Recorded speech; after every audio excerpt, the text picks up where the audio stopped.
UGWUMBA. Ọ dị mma, nke mbụ bụ ka anyị jigodo onwe anyị gịnị bụ Biafra. A maara na anụ ọnụọgụ nke ruru afọ 3 o wee kpọọ ya Nigeria Biafra War, e wee sị na emeriri anyị.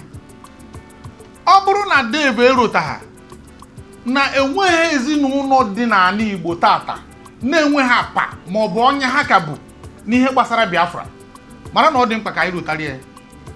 Ọ bụrụ na Dave erotagha na mgbe ahụ na ọ na-abụ ị na-aga n'okporo ụzọ si Ọnịsha gawa Enugu, ịfụ ndị nọ n'Oji River ebe e nwere leprosy center, ebe e nwere ebe ndị arụrụ ndị okenye a na-akpọpụta ha mgbe ahụ ha na-ayọ ihe rukwa mgbe Ijele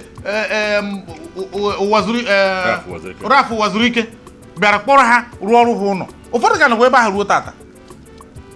Ọ bụrụ na Dave erotagha na imirikiti ndị bụ ụzọ na Naịjirịa bụ ndị Igbo na-egbuchichiri ha niile, ma ndị nọ na soja ahụ ma ndị akụ na ụba agharịrị mgbe ahụ, ndị Igbo niile ji ego, ndị niile ji nke ha na abịara gharie anyị niile dowe onye ọbụla na 20 pounds bụ ndị dum ndụ ndị fọdụrụnụ. Anyị ga-erotara ya sie na Biafra bụ ihe na-akpasu anyị iwe. Biafra bụ ihe na-ebunite enwere ụdị ọkụ ọ na-akpanye n'ime onye Igbo ọbụla, ma ndị nọ mgbe ahụ ma ndị na-anọ.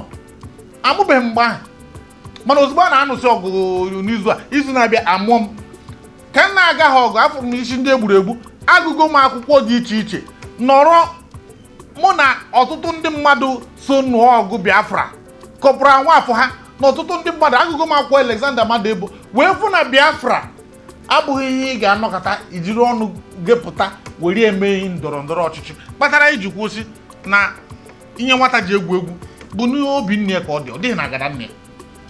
Ọ bụrụ na Dave amagha na bụrụ na iruo n'ọtụtụ ala Igbo tata na ụfọdụ ụmụaka kwashi ọkọ gburu, ndị ebere ụkwụ, ndị ebere aka, ndị ụmụ okorobịa kuriterinu achọkọtara ngwa ọgụ a ga-eji nụọ ya bụ ọgụ akwa ha jiri mma si Ojukwu ebe ọ bụ na egbe adịghị anya ewee bie ha ka ọ kwụrụ, maka na ndị ma US ma ndị UK, ọkachasị ndị UK, ndị Britain sonyere ndị a wee na-anyụ anyị kpakwụ maka mmanụ Naịjirịa.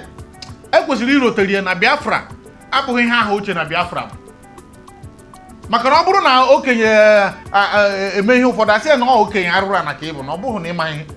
Ya bụ na Dave na-ekwesịrị irotere na Biafra abụghị ihe eji eme politics. UGWUMBA, first of all, I can correct you. You were a very wrong impression about that thing. Don't listen after there was no war after Biafra Nigerian war. If there were genocide, starting from 1967,